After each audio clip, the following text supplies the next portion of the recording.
Good morning, everyone. Lots going on as usual.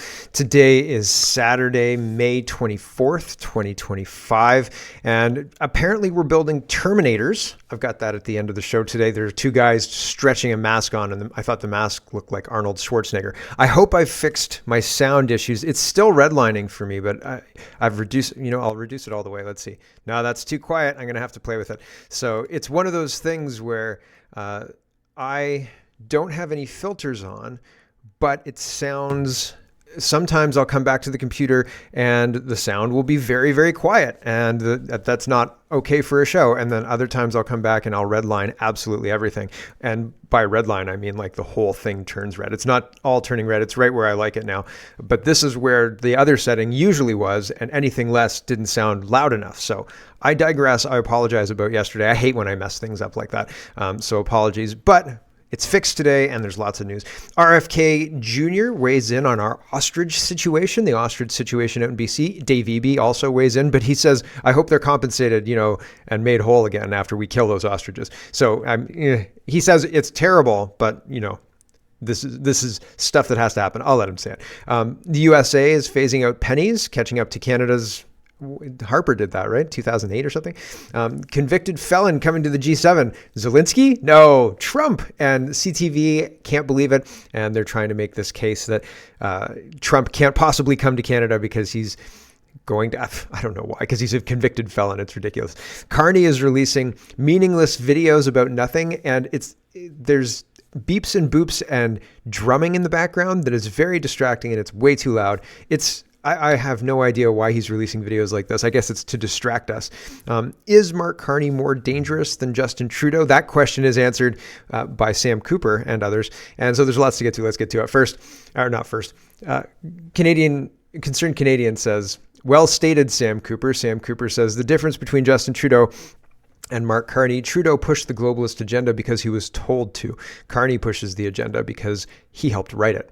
So yeah, Carney's got a vested interest, and he believes that this is the way forward, right? And I don't think that that's necessarily the best way forward. And there are other people who are weighing in on Mark Carney and Justin Trudeau and the similarities and differences, but that tab is later, apparently. I thought it was right after it. Laurie Goldstein's talking about Gerald Butts being offered the job of Mark Carney's chief of staff. Apparently he turned it down.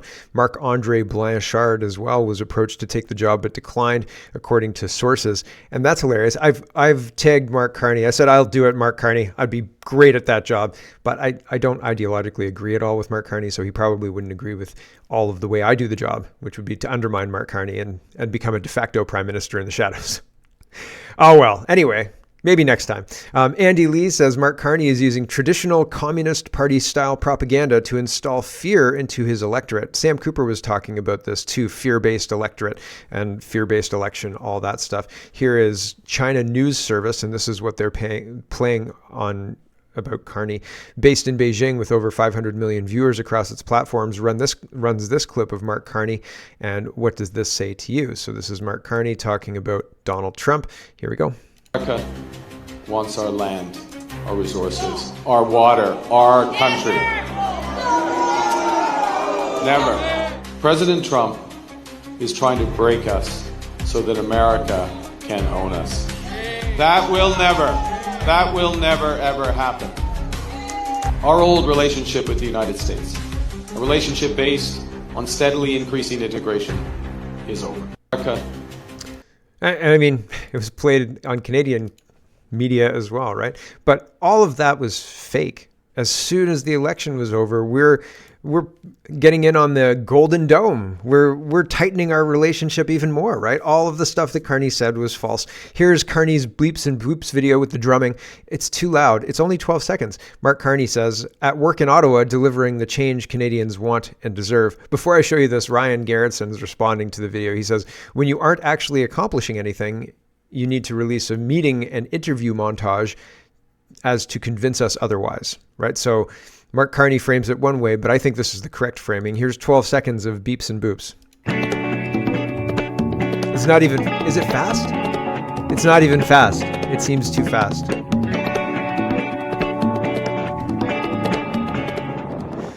He got some elementary kids to do drum circles with the buckets from Home Depot. It's crazy. How does this convince me that anything has happened? Nothing has actually happened. People want something to happen, but they don't want more globalism. But that's all that Carney and his group are offering, really. TD Leaker says this is what it looks like when the government hires social media consultancy firms. So the video here is part of a bad communication team miss, honestly. And Andrew Scheer had an okay team, I guess. Poilievre's team, I think, was the most polished in the last campaign. Carney's team is absolutely ridiculous. But this is paid for social media post.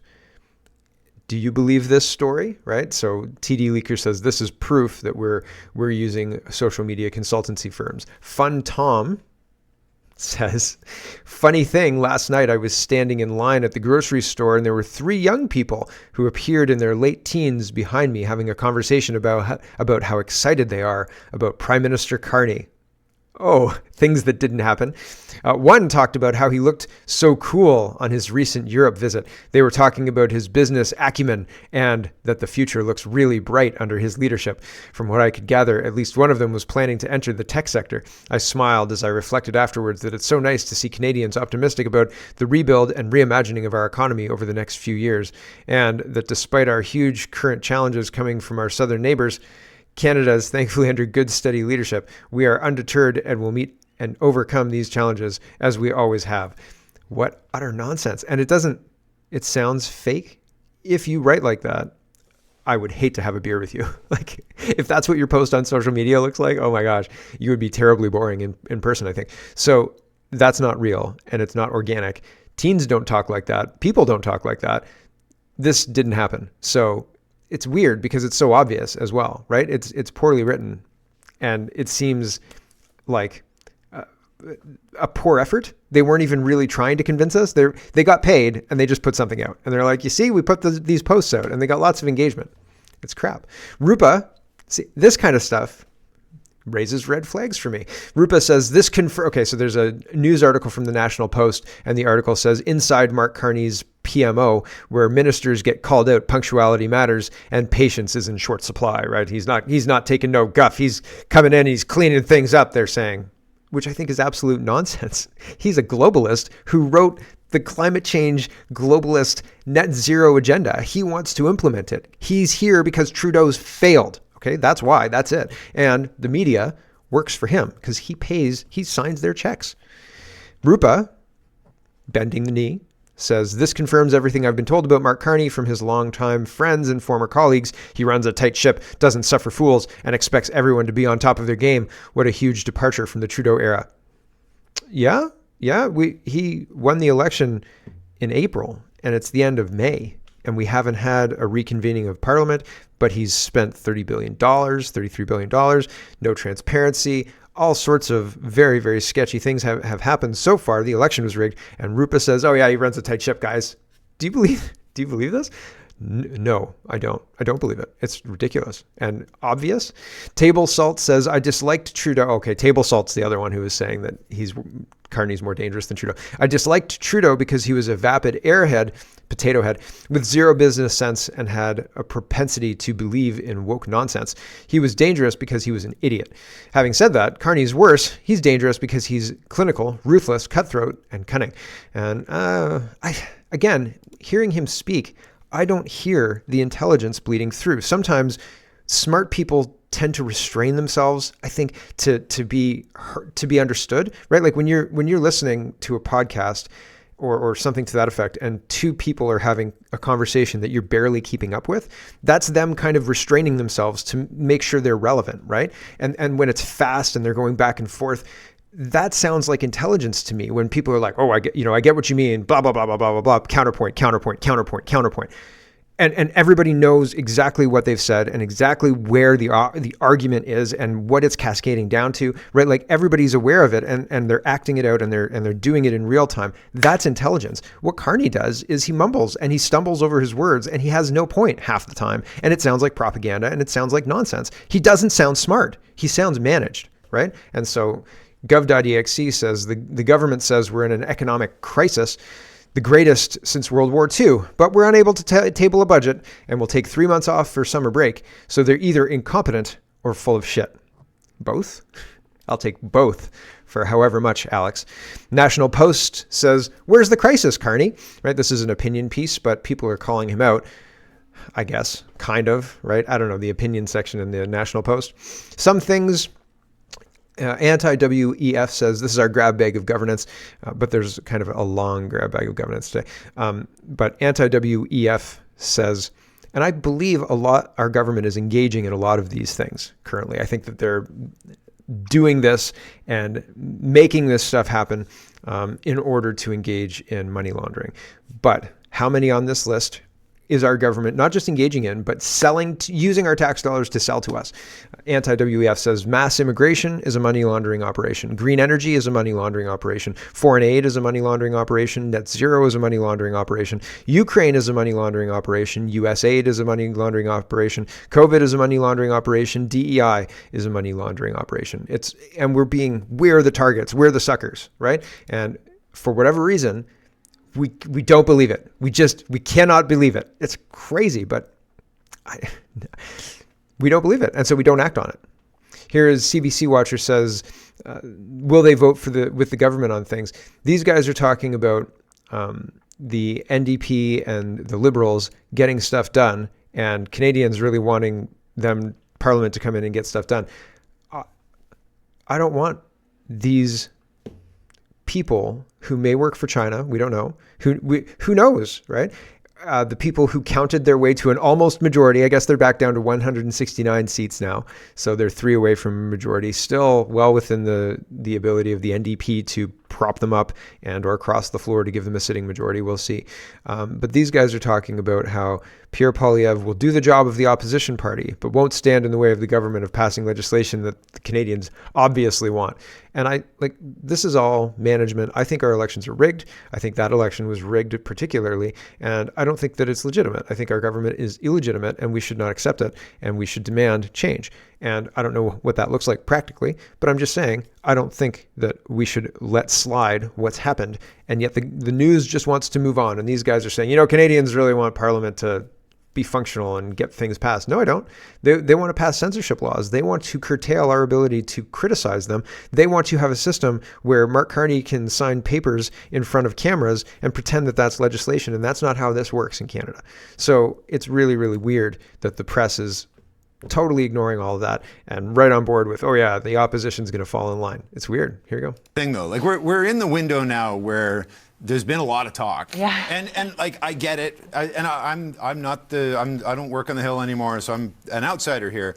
But I look at the threats from the 51st state, and the tariffs started in November, December, really eye roll. Up in January. Hard eye roll. Come on. Then there was Trudeau decided to step down. They did leadership. Then there was an election. But businesses I talk to are like, we need to see some action. Mm-hmm.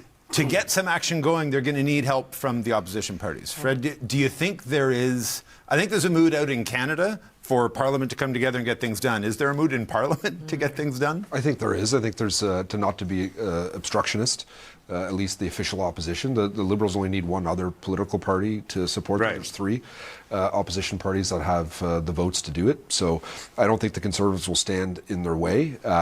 They, of course, do their job as official opposition and find out, do the proper studies on whatever bills come forward and do the critiques on them. That's the part of their, as the loyal opposition to the King. That's for the King. That's their job. But will they vote with the government on things? Well, I mean, I would be surprised, but I've been surprised a lot in the last 3 months. So, what does it matter? Right? He's talking nonsense about things that really don't matter in hopes that we ignore the things that do matter because they're not talking about them. Holly Doan says, first petition before the 45th Parliament asks feds to apologize for the transatlantic slave trade. Huh. Randy says, why there is no more NDP. So this is being sponsored by an NDP MP, and how ridiculous, right? So this is the action that Canadians want, right? Canadians want Parliament to get together and do things like apologize for the transatlantic slave trade. That's really going to move the needle for small businesses in Canada in 2025. Idiots, right? And so here we are. Pierre Poilievre is saying, here's a brilliant study shows how producing, liquefying, and shipping natural gas to displace dirty Asian coal is the best way to help the environment while bringing six-figure jobs to hundreds of thousands of Canadians and breaking our dependence on the U.S. And Greg says, you know that we ship lots of coal to China, right, for making steel? Hey, Pierre Poilievre. So I think that that's interesting. Sure, it's a good opportunity. But again, I'm disappointed by the leader of the opposition for we're in a situation that I think is unprecedented and zero leadership, absolutely zero leadership from anybody really about what to do about this really. Because what do you do when your justice is completely corrupt and doesn't work for the citizens anymore? What do you do when your government itself has been corrupted by China or by the WEF or both or more entities as well, Khalistani Sikhs, who knows, right? And the fact that we don't know and we continue to move forward and they want to pass censorship laws and 15-minute cities and flood us with people from the Middle East and from India and increase density and we don't have a say, that's insane. And we just pretend like it's okay? I don't understand. Personally, I don't understand why people aren't more upset. And you bring it up to people and they just get uncomfortable. It's like, yeah, we should be uncomfortable because it's uncomfortable that this is happening and we don't have any control over it whatsoever. Oh, but let's sell some liquid natural gas to have a good business case for the official opposition doing their job, but not standing in the government's way. What absolute nonsense. Nonsense. Maxime Bernier says this outspoken guy talking about Jamil Javani is one of the newly elected Conservative MPs. He sounds more like the PPC, doesn't he? Is he Pierre's new immigration critic? No. In fact, Pierre couldn't find a place for him in his humongous 74-member shadow cabinet. What does that tell you? Right. And it's interesting. And we don't have a choice because it's not like we can elect Maxime Bernier because he is putting forward policies that would undermine the things that are happening to Canada. But we don't have a choice because even if we did elect him, the elections are rigged. And so he may not be perfect, but he's one of the only people speaking out about this in that arena. And we don't have anybody speaking out about this in a serious way in the provincial arenas, most of them.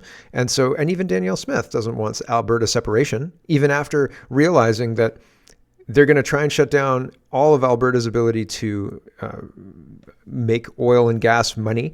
And Danielle Smith still doesn't see that as a problem. Like we're still going to be able to be Alberta guys. Don't worry, there'll still be horses in a stampede until it's all Khalistani, right? Or Muslim, I guess. It's insane. And so what do you do when you can't do anything, right? And eventually people are going to figure it out or not. And we're just going to lose in a silent way. Lori Goldstein is talking about CRA cutting up to 280 jobs in response to fiscal constraints. And 280, I think that's undercutting it. What's actually happening is much bigger. And Shazzy says it's austerity by stealth. She says the federal public service is bleeding out quietly. Nearly 10,000 jobs gone in a year, 6,656 from the CRA alone. Do you believe that? Do you see what I see there, everybody? 6,656. You see that? Because I see that, and I don't think to myself, man, that's an exact number to know about getting rid of that many jobs, right? That looks like a signal to me. That looks like some kind of communication. That looks like some kind of wink, wink, nudge, nudge, something, right? So I don't know about that. That seems weird. This isn't just cost saving. It's austerity by stealth, delivered without a budget during inflation while files pile up and services crumble. So pretty wild stuff going on there. And people just get upset when you point out all of the failures, right? When you point out what was going on with the passports, when you point out, I'm not necessarily sad that the CRA won't be able to keep up with tax cheats or anything to that effect. But at the same time, what's going to happen is they're going to ignore their crony friends and they're going to go after small businesses for nothing, right? And so that's the problem. But again, we can't do anything about it, and that's frustrating. So how do you deal with that properly? Because very difficult. Here's anti-taxer. We've got a bit of election news. He says the Liberals won Terrebonne by 1 vote. Conservatives won Windsor-Tecumseh Lakeshore by 4 votes. Conservatives won Terra Nova by 12 votes. Liberals won Milton East, Halton Hills South by 21 votes. Liberals won Pierre Poilievre's home riding, which he won 8 times in a row, by 4,513 votes with a boring nobody placeholder candidate. Somebody has their thumb on the scales on the election night. These are highly suspicious tallies. What other ridings were as close as the first 4? So, yeah, these numbers don't indicate things are working normally and everything's fine in Canadian elections. These numbers indicate, I think, fraud at a massive scale. And again, what do you do when you can't do anything about it? I don't know. I've been looking at jobs in Texas. I thought to myself, man, Texas seems nice. I understand they're very close to the southern border, but jeepers creepers. I could get my moat down there for way less than up here. CBC fact check table salt. So she's going to respond. I think it's a she. And they say first generation Canadian citizens vote LPC 46.1% of the time, CPC 35.8% of the time, NDP 8.5%, according to Nanos polling. 92% of Canada's population growth came from immigration, according to Stats Canada. Poilievre's Carleton riding grew by 40,000 people since the last election. Immigrant levels as high as 42% in part of Pierre's riding in 2021, and that was before 3 million more migrants came in. So the photo is saying, no, immigrants did not flood the riding with Liberal voters. Yes, they did. And the statistics prove it. So that's uncomfortable, right? That's not great.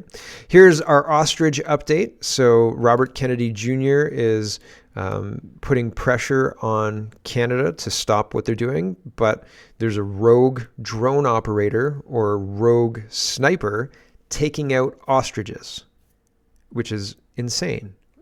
This story is becoming like a lightning rod for everybody. And so with such scrutiny, it's difficult for them to move forward and cull the birds. And now I wouldn't be surprised if the government of Canada hired a sniper to take care of this problem for them. You know, we've got some birds. Remember when they hired snipers to kill them? I think it was moose or deer on the island, and the Canadians would have done it for free, but they paid a bunch of Americans to come in and do it from helicopters.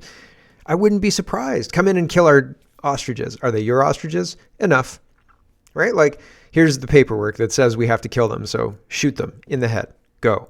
And that's what they're doing. And so I'm not saying that I have evidence or I have proof. I'm just saying I wouldn't put it past this Canadian government because they're snakes and they behave like snakes and they do something like this. Dreas says RFK Jr. puts pressure on Canada to stop the senseless ostrich cull and follow the science. And Rebel News is reporting, as promised, U.S. Health Senator Robert Kennedy Jr. I thought he was a secretary, not a senator. He's a secretary, isn't he? He's Secretary of Department of Health, isn't it? Anyway, regardless, has written to the Canadian Food Inspection Agency Katie reads his call for the CFIA to follow the science and work with the United States and not cull healthy research birds. And so here is the letter, and Secretary Secretary, right? He's not senator, he's secretary. Rebel News, Jeepers Creepers. Anyway, Health and Human Services, the official count of U.S. Department of Health and Human Services, of which he is the secretary, he says he is so grateful to President Paul McKinnon and the Canadian Food Inspection Agency for their willingness to spend time with them today. So Director Bhattacharya, Secretary Kennedy, and somebody else, and for their openness to discussing a collaborative project with NIH, FDA, and CDC to conduct long-term study on the BC ostrich flock to expand our knowledge of their immune response to the avian flu. So this is a chess move to block the CFIA. We want to study those birds, says the U.S. Health and Human Services Department. Can we have a long-term partnership to do that? You can't call them. We want to study them, right? And we want to partner with the BC people to study them, says RFK. He says, it's our hope that this collaboration will help us understand how to better protect human and animal populations and perhaps lead to development of new vaccines and therapeutics. We at HHS are excited about this opportunity for cooperation among our governments in a promising scientific partnership. So he says, This is the letter. We are respectfully requesting CFIA to consider not culling the entire flock of ostriches at Universal Ostrich Farm, given that a proportion of these ostriches were infected with avian flu H5N1 last year. We believe there is a significant value in studying this population for several reasons. And one, the flock is a controlled environment that enables longitudinal studies of the nature of the status of post H5N1 infection. Ostriches can live up to 50 years, providing the opportunity for future insights into immune longevity associated with H5N1 virus. The potential to study both antibody levels and cellular immunity to help further our scientific understanding of the virus and the immune psychological response or physiological response. The opportunity to study the important principle of antibody-dependent enhancement and possible therapeutics in the setting of prior infection. So, interesting, but we'll see, because what's going on is Lion Advocacy says, holy smokes, someone or some entity is taking out the ostriches using drones and firearms. I don't know about drones. I'll show you some other pictures in a minute. That is absolutely next level stuff right there. Canada is entering dangerous territory. The ostriches were hanging around since January for the court appeal. Ease up on the lethal force. Tamara says this is 100% bang on. I'd say a slippery slope, but I'm afraid we're already skidding halfway down. We're rolling around in the mud at the bottom of the slope, and we've found an even steeper slope to slide down currently. Actually, Drea says, breaking ostrich update. Our CMP are on site. Another ostrich was executed early this morning while farmers and campers slept. Farmers believe it was shot by a drone between 1 and 2 in the morning. Interview to follow at savetheostriches.com. And Mocha's there too. He says, second ostrich found dead, believed to have been shot. Farmers at the ostrich farm the Canadian government plans to cull woke up to another heartbreaking scene. A second bird appears to have been shot dead overnight. The shot entered through its ear and went down its neck. It was one of our biggest, most beautiful roosters. We're going to fully investigate today, says farmer Katie Painsley. So terrible stuff going on with the rooster situation. And here is, it's pretty graphic, and I don't want to pop up the video or the photos. But it says Joey the ostrich rooster was executed on the farm in the middle of the night while ostrich farmers and protesters slept nearby. These farmers are fighting for more than we know. And this seems like a weird flashpoint. It seems like a really strange flashpoint. Here's Dave Eby talking about this, and he's saying it's so terrible, but also he hopes they're made whole after this whole thing, after the ostriches are culled. The Minister of Agriculture and I think British Columbians are a little bit frustrated by the actions of this federal agency. We understand the importance of containing the bird flu and the important role that agency plays. What's hard to watch is lack of discretion and ability to evaluate case-by-case scenarios. Let's take that away from the specific instant case and just talk about that generally. It's been a consistent experience that farmers have had with federal agencies. Devastating for this family, for this farm, for these folks who are trying to build a life for themselves. And I hope the federal government looks very carefully at appropriate compensation to ensure they're made whole, and not that can fill in for the massive loss that they've seen. So, right? Terrible. If the ostriches are killed by sniper drones, does the government have to compensate them? Here is a couple of tabs on invasion, and man, there's so many interesting stories today.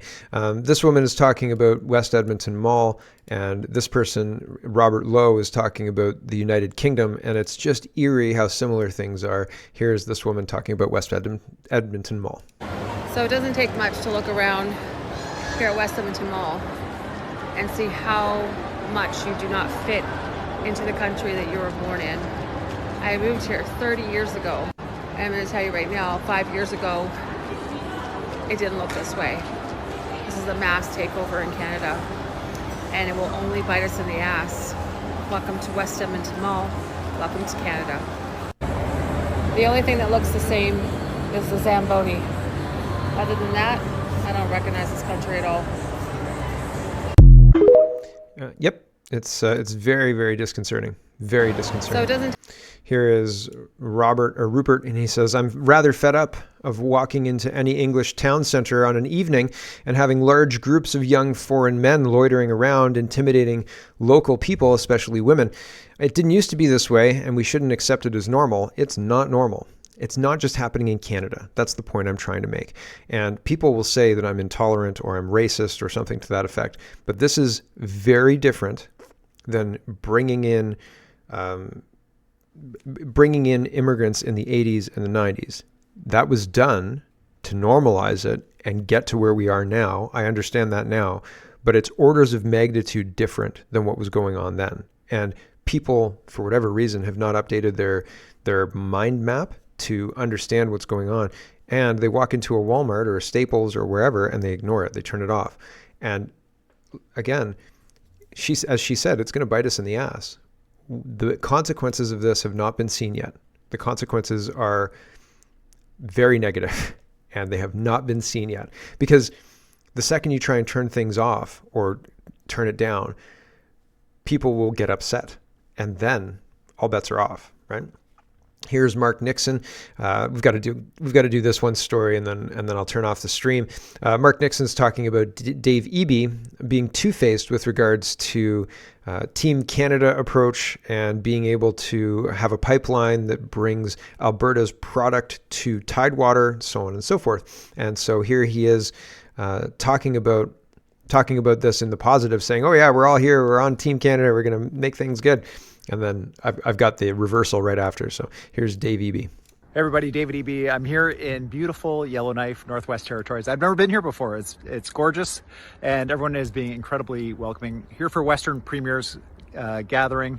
All the Western Premiers are here together to talk about things like internal trade, making it easier for us to trade across Canada, how we, the opportunity here for Western Canada to be the economic engine of the new Canada where we're standing strong on our own 2 feet, how we're going to work together. We're all in for Canada, working together for Canadians. It's inspiring to me, and really looking forward to the conversations we're going to have over the next 24 hours here in the land where the sun doesn't go down. We'll see you. Okay, so that's shot, and here's the chaser. Dwayne says, once the press conference ended, Eby took questions from BC media and was asked again whether he'd consider a new pipeline. This time the answer was different. No, we're opposed, he said. Team Canada, 1, 2, 3, can't wait to start with New Canada and everything's super good and we're going to work together and opportunities and economic engines and blah, blah, blah, blah, blah. Oh, no, we're opposed. We're opposed to that pipeline thing. Sorry. Alan is highlighting Eby's comments as well. I know Danielle's priority is to get heavy oil to Tidewater. She's very unambiguous about that. My priority is to decarbonize and drive our economy in British Columbia, he said. So that's a pivot. That's a refocus, right? We're not talking about Alberta's economy anymore. Pivot. We're talking about BC's economy. That's what we're focused on, right? We're not talking about that dirty oil anymore, right? Right. So Team Canada, unless you're talking about pipelines, says Dave Eby. And Jeffrey Rath is talking about Alberta sovereignty, but we'll switch over and say goodbye to the stream. Just a couple of show announcements. I hope the audio was better. It looks better. I'm still redlining a bit, but this is pretty normal where I'm usually at. And no kitchen table talk tomorrow. It's my dad's birthday, so I have to make food. So I will be busy at 1:00 because the party's at 3. And I like the food to be hot. So it's one of those things. So I apologize. I can't do kitchen table talk tomorrow, but we'll be back next week. And I think that's about it. So thanks for watching, everybody. Hello, everyone. Thanks very much for watching.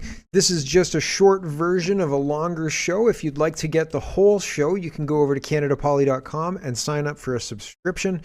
Just look in the drop-down tab for Shop and Donate and look for subscriptions, and you'll get immediate access to the full show.